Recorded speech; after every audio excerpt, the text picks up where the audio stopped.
ओम श्री शक्ति नमः। ओम श्री शक्ति नमः। ओम श्री शक्ति नमः। व्रत दान और श्राद्ध आदि के लिए तिथियों का निर्णय। श्री सनक जी कहते हैं, ब्राह्मण श्रुतियों और स्मृतियों में कहे हुए जो व्रत दान और अन्य वैदिक कर्म है, वे यदि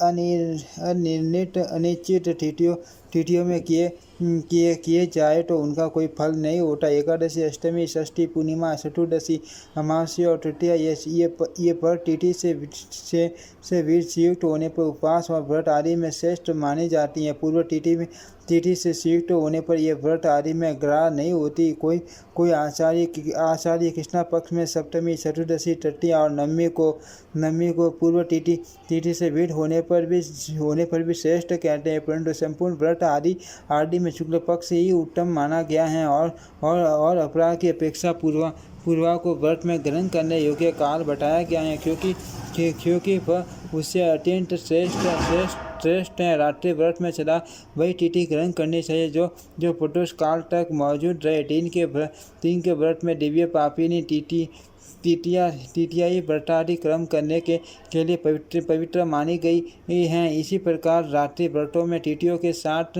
रात्रि का संयोग बड़ा श्रेष्ठ माना गया है। श्रवण द्वादशी व्रत में सूर्योदय व्यापिनी द्वादशी ग्रहण करनी चाहिए। सूर्य ग्रहण और चंद्र ग्रहण में जब तक ग्रहण लगा रहे तब तक तिथि जप आदि में ग्रहण करने योग्य हैं। अब संपूर्ण संक्रांतियों में होने वाले पुण्य काल का वर्णन किया जाता है। सूर्य की संक्रांतियों में स्नान, दान और जप आदि करने वालों को अक्षय फल प्राप्त होता है। इन संक्रांतियों में करक की संक्रांति को दक्षिणायन संक्रांति जानना चाहिए। करक की संक्रांति में विद्वान लोग पहले की 30 घड़ी को पुण्य काल मानते हैं। वृक्ष के सिंह और कुंभ राशि की संक्रांतियों में पहले के 8 मुहूर्त, 16 घड़ी स्नान और जप आदि में ग्रह और तुला तथा मेष की संक्रांतियों में पूर्व और पर की 10 घड़ियां स्नान आदि के लिए श्रेष्ठ मानी गई हैं। इनमें दिया हुआ दान अक्षय होता है। ब्राह्मण, कन्या, मिथुन, मीन और धन की संक्रांतियों में बाढ़ की 16 घटिकाएं पुण्यदायक जाननी चाहिए। मकर संक्रांति को उत्तरायण संक्रमण कहा गया है। इसमें पूर्व की 40 और बाद की 30 घड़ियां स्नान, दान आदि के लिए पवित्र मानी गई हैं। पिपरा, यदि सूर्य और चंद्रमा ग्रहण लगे हुए अस्त हो जाए तो दूसरे दिन उनका सूर्य मंडल देखकर ही भोजन करना चाहिए। धर्म की इच्छा रखने वाले विद्वानों ने अमावस्या 2 प्रकार की बताई है, चीनी वाली और कऊ जिसमें चंद्रमा की कला देखी जाती है। वह चतुर्दशी युक्त अमावस्या चीनी वाली कही जाती हैं और जिससे चंद्रमा की कला का छोटा क्षय हो जाता है, वह चतुर्दशी युक्त अमावस्या कऊ मानी गई हैं।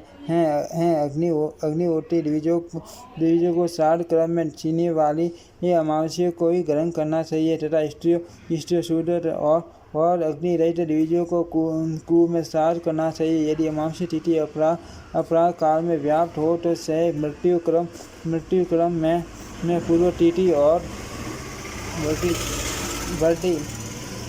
वर्ती जन्म क्रम में उत्तर तिथि को ग्रहण करना चाहिए। यदि अमावस्या मध्यकाल के बाद प्रतीत हो तो शास्त्र कुशल साधु पुरुषों ने उसे बुध विद्या चतुर्दशी संयुक्त कहा है। जब तिथि का अत्यंत क्षय होने से दूसरे दिन वह अपराव्यापिनी न हो तब पूर्व दिन की सारी काल व्यापिनी चीनी वाली तिथि को इस श्राद्ध में ग्रहण करना चाहिए।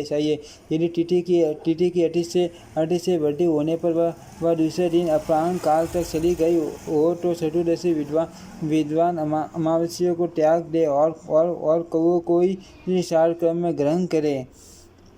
यदि अमावस्या तिथि एक मध्य से लेकर दूसरे मध्य तक व्याप्त हो तो इच्छा अनुसार पूर्व या दिन की तिथि को ग्रहण करे। मुनिश्रेष्ठ अब में संपूर्ण सर्वों पर होने वाले मुनिषेध अब मैं संपूर्ण पर्वों पर होने वाले अनवाधान अग्निष्टापन का वर्णन करता हूँ।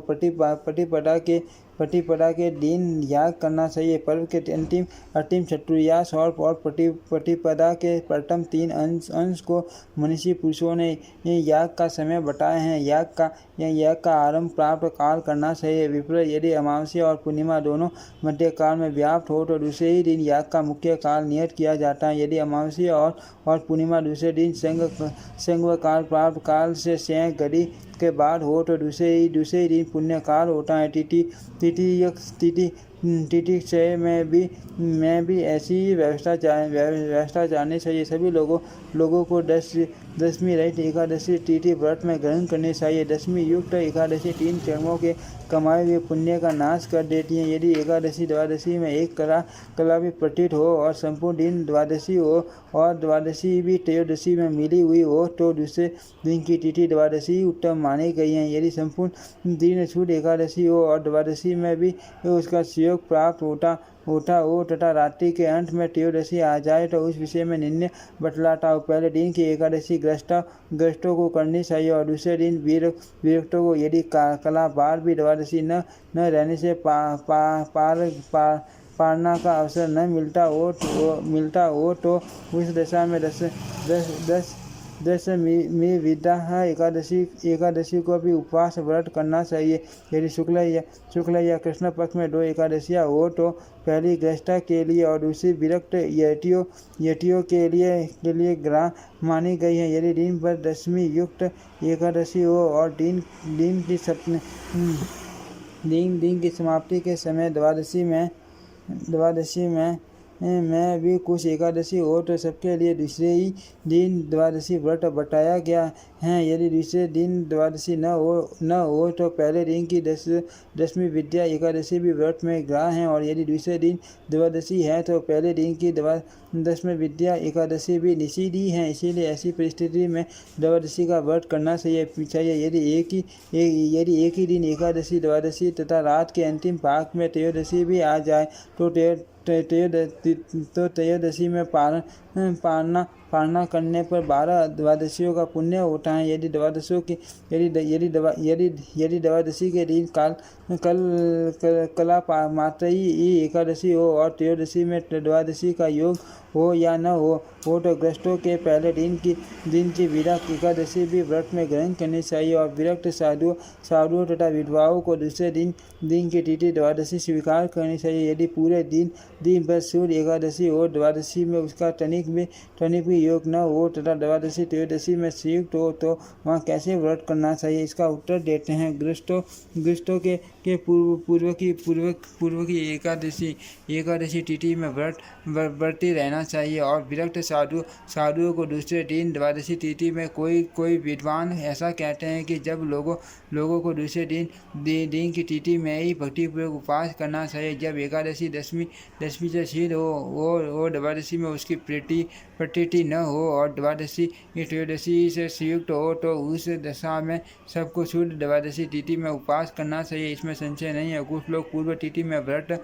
कहते हैं किंतु उसका मत ठीक नहीं है। जो रविवार को दिन में, अमावस्या और पूर्णिमा को रात में चतुर्दशी और अष्टमी तिथि को दिन में तथा एकादशी तिथि को दिन और रात दोनों में भोजन कर लेता उसे प्रायश्चित रूप से सांध्यायन व्रत का अनुष्ठान करना चाहिए। सूर्य ग्रहण प्राप्त होने पर तीन पर पहले से ही भोजन न करे। यदि कोई कर लेता है तो वह मदिरा पीने वाले के समान होता है। मुनिषेध, यदि अग्नि या दान और 10 पौर्णमास आदि याग के बीच चंद्र ग्रहण अथवा सूर्य ग्रहण हो जाए तो यज्ञकर्ता पुरुषों को प्रायश्चित करना चाहिए। ब्राह्मण चंद्र ग्रहण में 10 में सोम आप या यस्व तथा सोम प्रास्ते इन 3 मंत्रों से हवन करें और सूर्य ग्रहण होने पर हवन करने के लिए उदयतयु जात वेदसम आस्तेयन